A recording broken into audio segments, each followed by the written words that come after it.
Assalamualaikum warahmatullahi wabarakatuh. Kami dari kelompok 5 akan mempresentasikan tentang aspek dunia dan usaha bisnis. Perkenalkan, saya Sherly Agustina Putri dan ada teman saya Sely Tania Sari, Silavita Arinda, dan Azahra Rahmatika. Aspek dunia dan usaha bisnis. Tantangan dunia usaha menyongsong era globalisasi ekonomi.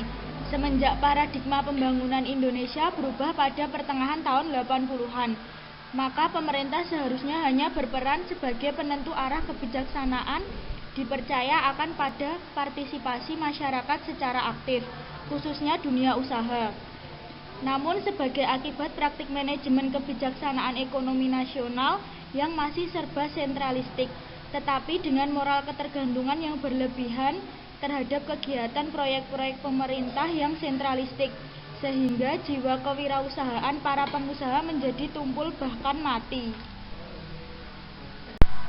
Meskipun demikian, karena globalisasi ekonomi mau atau tidak mau pasti akan dihadapi, maka dunia usaha perlu mempersiapkan diri terlebih dahulu, sekurang-kurangnya dengan mengetahui beberapa kondisi real yang dihadapi atau dialami serta peluang-peluang bisnis bagi dunia usaha Indonesia saat ini.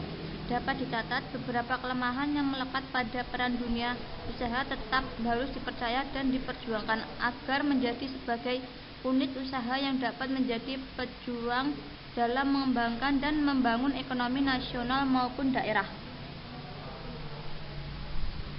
Pertama, harus dimulai oleh pemerintah nasional dan daerah sendiri untuk secara tegas menerapkan strategi pembangunan ekonomi kontemporer yang ditekankan pada resource based strategi, yaitu strategi pembangunan yang menekankan pada pemberdayaan dan pengembangan sumber daya lokal sendiri dengan penekanan pada pembangunan dan pengembangan komoditas unggul daerah sehubung dengan ketersediaan SDA yang cukup melimpah yang didukung oleh SDM yang banyak meskipun belum terlatih.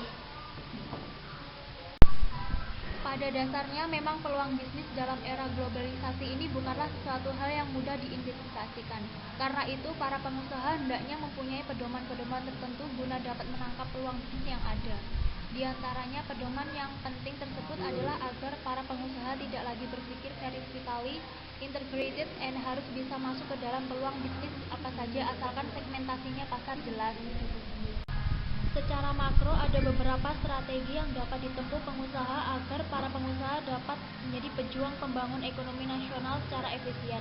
Pertama-tama perlu melakukan reorientasi tentang usaha yang hendak dikelola, apakah mengelola usaha yang sudah ada atau menyesuaikan diri dengan lingkungannya, usaha yang berubah atau globalisasi ekonomi. Ataupun pada panduan dari kedua strategi, kemudian perlu melakukan restrukturisasi di bidang organisasi maupun keuangan. Di bidang organisasi perlu dirancang organisasi manajemen yang profesional, diantaranya pemisah pemilik dan pengelola usaha. Menekankan makna kinerja dengan dasar ukuran profesional serta usaha hendaknya berdasarkan pada etika bisnis profesional yang universal. Akhirnya dapat disimpulkan bahwa era globalisasi ekonomi adalah sebuah keharusan sejarah dari siklus hidup umat manusia yang tidak dapat dielakkan. Bagi pengusaha, kenyataan tersebut pada dasarnya dapat menjadi bencana tetapi juga dapat menjadi peluang ekonomi yang bermanfaat bagi pengembangan bisnis mereka. Sekian presentasi dari kelompok kami, ada kurang lebihnya saya mohon maaf. Billahi taufiq wal hidayah, waridul wal inayah. Wassalamualaikum warahmatullahi wabarakatuh.